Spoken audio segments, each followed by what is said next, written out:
معاذ ابن جبل کہتے ہیں کہ ایک روز رسول اللہ صلی اللہ علیہ وآلہ وسلم ہمیں نماز فجر پڑھانے کے لیے تشریف نہ لائے. قریب تھا کہ ہم سورج کے طلوع ہونے کا مشاہدہ کر لیتے، یعنی بالکل سورج طلوع ہونے کے قریب تھا. پھر آپ صلی اللہ علیہ وآلہ وسلم بہت تیزی سے تشریف لائے، چنانچہ نماز کے لیے اقامت کہی گئی اور نبی علیہ السلام نے بڑی مختصر سی نماز فجر پڑھائی. جب آپ صلی اللہ علیہ وآلہ وسلم نے سلام پھیرا تو بآواز بلند فرمایا، اپنی جگہوں پر ایسے ہی بیٹھے رہو. پھر آپ صلی اللہ علیہ وآلہ وسلم نے ہماری طرف متوجہ ہو کر فرمایا، میں ابھی تمہیں بتاتا ہوں کہ میں تمہیں نماز پڑھانے کے لیے کیوں نہیں آیا، یعنی میں اتنا لیٹ کیوں آیا، اس کی ریزن بتاتا ہوں. میں رات کو بیدار ہوا، وضو کیا، جس قدر مقدر میں تھا میں نے نماز پڑھی، مجھے نماز میں اونگ آنے لگی، حتیٰ کہ وہ مجھ پر غالب آ گئی. تب میں نے اپنے رب کو بہترین صورت میں دیکھا، خواب کے اندر. کائنات میں ایک ہی ہستی ہے جس نے اللہ کو دیکھا ہے، وہ نبی علیہ السلام ہے، اور وہ بھی خواب میں. ہاں، جنت میں سب لوگ دیکھیں گے لائف انشاءاللہ، جیسا کہ اس کی شان کے لائق ہے. تو کہتے ہیں میں نے اپنے رب کو بہترین صورت میں دیکھا، چنانچہ میرے رب نے مجھ سے فرمایا، محمد صلی اللہ علیہ وسلم. میں نے عرض کیا، میرے رب میں حاضر ہوں. فرمایا، فرشتے کس چیز کے بارے میں بحث و مباحثہ کر رہے ہیں؟ میں نے عرض کیا، میں نہیں جانتا. یعنی خواب میں انہوں نے دیکھا کہ فرشتے کو آپس میں گفتگو کر رہے ہیں، لیکن نبی اسلام کو آواز نہیں آ رہی تھی، صرف ان کی آپس میں بحث و تکرار نظر آ رہی تھی. تو کہتے ہیں میں نے کہا، یا اللہ میں نہیں جانتا. اللہ تعالیٰ نے 3 مرتبہ ایسے ہی فرمایا. پھر آپ صلی اللہ علیہ وآلہ وسلم نے فرمایا، میں نے اپنے رب کو دیکھا کہ اس نے اپنا ہاتھ میرے کندھوں کے درمیان رکھا، حتیٰ کہ میں نے اس کے انگلیوں کے پوروں کی ٹھنڈک اپنے قلب اور سینے میں محسوس کی. یعنی یہ ہاتھ جیسا کہ اس کی شان کے لائق ہے، دونوں شانوں کے درمیان رکھا تو میں نے اپنے سینے میں اپنے رب کے ہاتھ کی ٹھنڈک محسوس کی، اور میرے سامنے ہر چیز واضح ہو گئی اور میں نے پہچان لیا. یعنی وہ جو فرشتوں والا معاملہ تھا، وہ غیبی خبر اللہ تعالیٰ نے ٹرانسفر کر دی. پھر اب اللہ تعالیٰ نے دوبارہ پوچھا،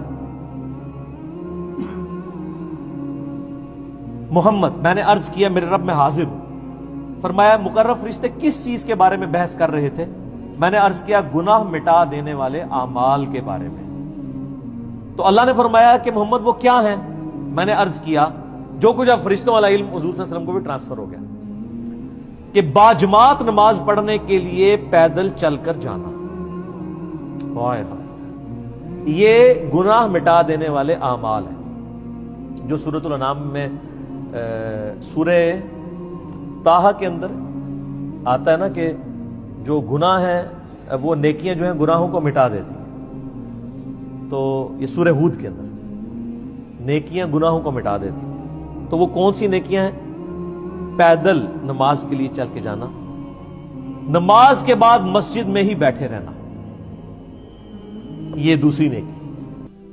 ناگواری کے باوجود اچھی طرح مکمل وضو کرنا، یعنی سردیوں میں تکلیف اٹھانی پڑتی ہے، ظاہر ہے آپ اگر صحیح کامل وضو کرتے ہیں. فرمایا، پھر وہ کس چیز کے بارے میں بحث کر رہے تھے؟ میں نے عرض کیا، درجات کے بارے میں. تو اللہ نے فرمایا، وہ کیا ہیں؟ میں نے عرض کیا، کھانا کھلانا، کسی غریب کو کھانا کھلانا، نرمی سے بات کرنا، یعنی اگر کسی کو آپ نے کچھ دینا نہیں ہے، کم از کم اسے جھڑک تو نہ دے، بلکہ نرمی سے بات کریں. اور جب لوگ سو رہے ہوں تو نماز پڑھنا، یعنی تہجد کے لیے اٹھنا. اور ایک تو ڈیٹم لیول ہے جو ہم پہ فرض ہے، وہ فجر کی نماز ہے کہ آپ نے اٹھ کے نماز پڑھا. تو پھر اللہ تعالیٰ نے فرمایا، یہ سر وہ کلائمیکس ہے. اللہ تعالیٰ نے فرمایا، اے محمد، کچھ مانگنا ہے تو مانگ لو. ہائے ہائے، اب نبی علیہ السلام نے جو اپنے رب سے مانگا ہے وہ ہے اصل میں دعا. اور اسی دعا کی وجہ سے اسی حدیث میں آتا ہے کہ نبی علیہ السلام نے فرمایا کہ تمہارے نبی کا یہ خواب سچ ہے، اس کو یاد کر لو اور لوگوں تک پہنچاؤ. کس لیے؟ کہ سبحان اللہ کہیں، اس لیے کہ جو میں نے مانگے نا وہ بھی اپنے رب سے مانگے. اور یہ دعا الحمدللہ میں نے 1994 میں یاد کر لی تھی، جب میں FSC میں تھا، آج سے 25 سال پہلے، جب مجھے پہلی دفعہ یہ دعا پتہ چلی تھی. اللہم انی اسألک فعل الخیرات وترک المنکرات وحب المساکین وان تغفر لی وترحمنی واذا اردت فتنة فی قوم فتوفنی غیر مفتون واسألک حبک وحب من یحبک وحب عمل یقربنی الی حبک. اللہم انی اسألک فعل الخیرات، اے اللہ میں تجھ سے نیک اعمال کا سوال کرتا ہوں کہ میں نیک اعمال کروں. وترک المنکرات، اور تمام گناہوں کو چھوڑ دینے کا سوال کرتا ہوں. وحب المساکین، اور مسکینوں کی محبت. یعنی جو کچھ فرشتوں کی بحث تھی اور حضور علیہ السلام نے جواب دیا، اسی وقت آپ نے اس کو دعا بنا لیا. وَأَن تَغْفِرَ لِي وَتَرْحَمَنِي، اور یہ کہ تو مجھے بخش دے اور مجھ پہ رحم فرما. وَإِذَا أَرَدْتَ فِتْنَةَ فِي قَوْمٍ فَتَوَفَّنِي غَيْرَ مَفْتُونٍ، اور اگر تو کسی قوم کو فتنے میں مبتلا کرنے کا ارادہ کرے تو یا اللہ مجھے فتنے سے بچا لینا. لوگ تو کہتے ہیں نا جی وہ اللہ تعالیٰ سے یہ دعا نہیں کرنی چاہیے، اللہ تعالیٰ سے کہنا چاہیے صبر مانگنا چاہیے. نہ، اللہ تعالیٰ سے پہلی دعا یہ کرنی چاہیے کہ اللہ تعالیٰ ہمیں فتنے میں مبتلا ہی نہ کر. اور اگر تو نے میری ڈیسٹنی میں لازمی رکھا ہے اس آیت کے تحت کہ وَلَنَبْلُوَنَّكُمْ بِشَيْءٍ مِّنَ الْخَوْفِ، تو پھر اگر مجھے یہ کرنا چاہتا ہے تو پھر مجھے ثابت کرنا. پہلی دعا یہ ہے وَإِذَا أَرَدْتَ فِتْنَةَ فِي قَوْمٍ فَتَوَفَّنِي غَيْرَ مَفْتُونٍ، اے اللہ مجھے فتنوں سے بچا. اللہم انی اسألک حبک، اے اللہ میں تجھ سے تیری محبت کا سوال کرتا ہوں.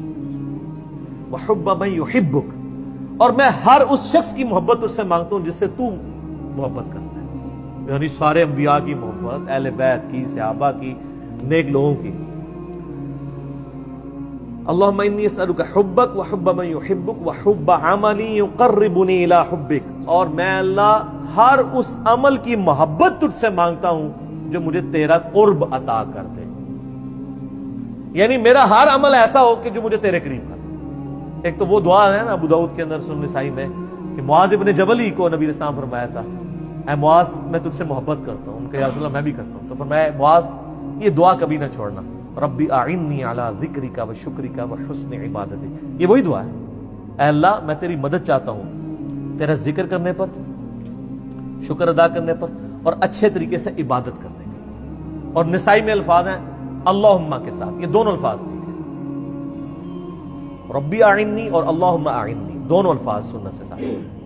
تو یہ دعا کی. پھر نبی علیہ السلام نے فرمایا یہ خواب حق ہے، اسے یاد کر لو اور دوسروں کو بھی بتایا.